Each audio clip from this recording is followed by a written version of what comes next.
शिवोहम शिवोहम शिवोहम। अध्यात्म विद्या, अध्यात्म उपनिषद, रैक्वराम संवाद। ब्रह्मात्मनो शोधितयोरेक अवगाहनी, निर्विकल्पा च चिन्मात्रा वृत्ति प्रज्ञेति कथ्यते।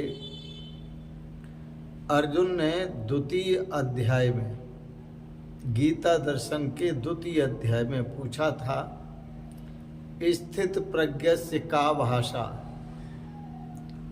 इसका अर्थ होता है स्थित प्रज्ञ पुरुष का लक्षण क्या है।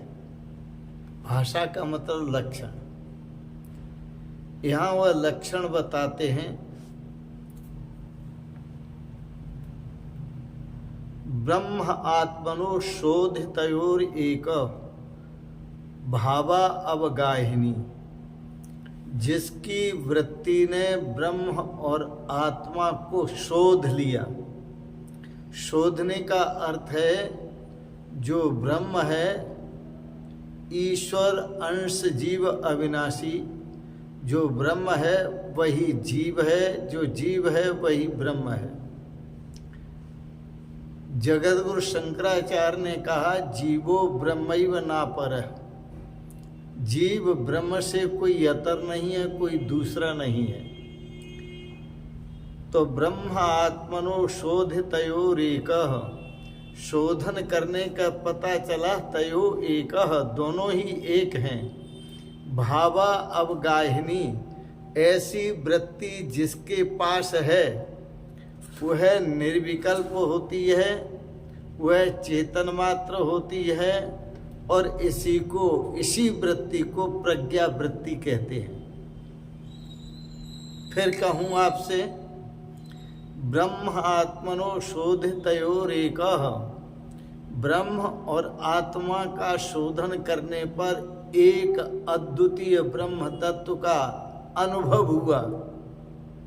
मैं ही अद्वैत हूँ, मैं ही ब्रह्म हूँ, अहम ब्रह्मास्मि। भावा अवगाहिनी, ऐसी वृत्ति, ब्रह्माकार वृत्ति जिसके पास है वह वृत्ति निर्विकल्पा कहलाती है, निर्विकल्प वृत्ति कहलाती है। उसमें किसी प्रकार का कोई विकल्प नहीं होता। चिन्ह मात्रा, वह वृत्ति चेतन मात्र कहलाती है। वृत्ति प्रज्ञेति कथ्यते, उसी को प्रज्ञा वृत्ति कहते हैं। स्थित प्रज्ञ का यही लक्षण है। सा सर्वदा भवेद्यस्य सजीवन मुक्तिरीष्यते। इसके बाद कहा गुरुदेव ने, हे राम जी, ऐसी वृत्ति जो निर्विकल्प वृत्ति है, जो चेतन मात्र वृत्ति है, जो प्रज्ञा वृत्ति है, ऐसी वृत्ति जिसके अंदर है, तो सा सर्वदा भवेद्यस्य, जिसके पास ऐसी वृत्ति होती है, शुद्ध वृत्ति होती है, जीवन मुक्त ईष्यते, वह जीवन मुक्त पुरुष कहलाता है। मुक्ति भी दो प्रकार की होती है, याद रखना।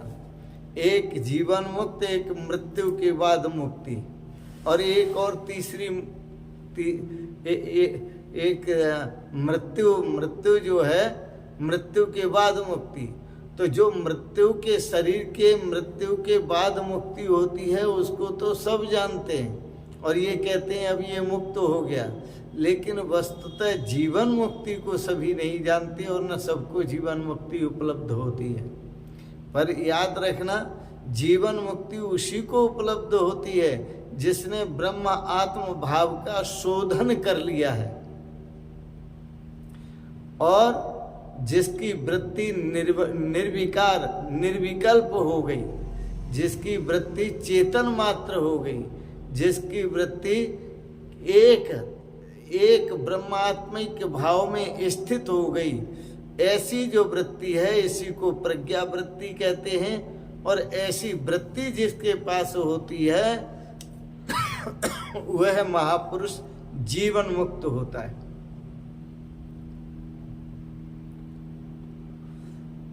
तो एक तो जीते जी मुक्त होना और एक मरने के बाद मुक्त होना। मरने के बाद का मतलब होता है कि जैसे शरीर है और शरीर के छूट जाने पर हम सब कहते हैं अब ये जीव मुक्त हो गया। और एक होती है मुक्ति जीते जी मुक्ति, कि जीते जी संकल्प और विकल्पों से जब साधक रहत हो जाता है तो सूक्ष्म शरीर के सारे विकार उसमें नहीं होते। सूक्ष्म शरीर किसे कहते हैं? 5 ज्ञानेंद्रियों का विकार, 5 कर्मेंद्रियों का विकार, 5 प्राणों का विकार, मन का और बुद्धि का विकार, ये 17 तत्व हैं। सप्त दशा वैवानी लिंग शरीराणी पंच ज्ञानेन्द्रियाणी पंच कर्मेंद्रियाणी वायु पंचकं चेति। ये 17 तत्वों से यह शरीर अंतःकरण के 17 तत्व हैं और 17 तत्वों से ये शरीर बना है। क्योंकि कारण शरीर त्रिगुणात्मक है। सूक्ष्म शरीर सप्तदशा वैवानी 17 अवयवों का संघात स्वरूप है और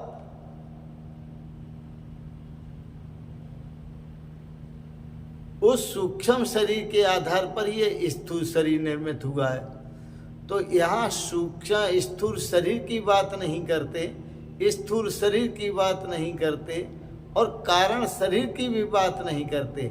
यहाँ तो देहातीत बात है कि जो शरीर तीनों शरीरों से परे है वह ब्रह्म और वह आत्मा जब दोनों एक अनुभव में आ जाएं कि वस्तुतः दोनों एक हैं, तो ब्रह्मात्मिक भाव को प्राप्त हुआ साधक सदा निर्विकल्प रहता है, सदा चेतन तत्व में लीन रहता है और सदा ही वह मुक्त रहता है।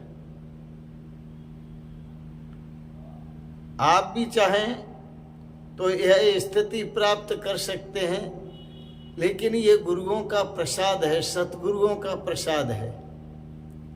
भगवान श्री राम जैसों को भी सतगुरुओं का प्रसाद मिला, भगवान श्री कृष्ण को भी सदगुरुओं का प्रसाद मिला, भगवान बुद्ध को भी सदगुरुओं का प्रसाद मिला, महावीर भगवान को, ऋषभदेव भगवान को, यीशु भगवान को, सबको, गुरु नानक देव जी को भी सतगुरु प्रसादी सतगुरु का प्रसाद मिला।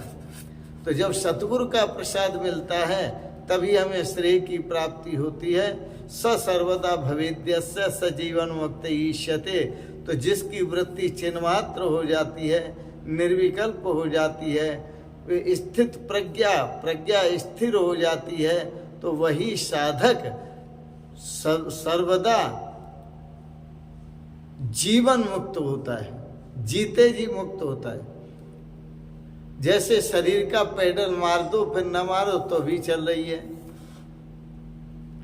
गाड़ी का इंजन स्टार्ट कर दो अब गाड़ी को न चलाओ तो भी चल रही है। इसी प्रकार से ये शरीर फिर भी चलता रहता है, लेकिन अज्ञान में हम चलाते हैं, ज्ञान में हम नहीं चलाते हैं।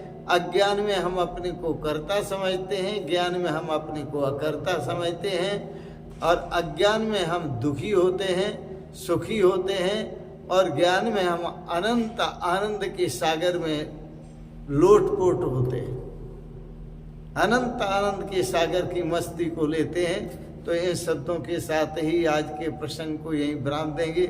आपने बड़े प्रेम और श्रद्धा से अध्यात्म विद्या, अध्यात्म परिषद और रह पुराण संवाद श्रवण किया। आपको अच्छा लगा, सब्सक्राइब करें, लाइक करें और शेयर करें। इन शब्दों के साथ ही आप सबके प्रति अनंत मंगलमयी शुभकामनाएं करते हुए आपको बहुत बहुत शुभकामनाएं, बहुत बहुत आशीर्वाद, बहुत बहुत प्रणाम। शिवोहम शिवोहम शिवोहम।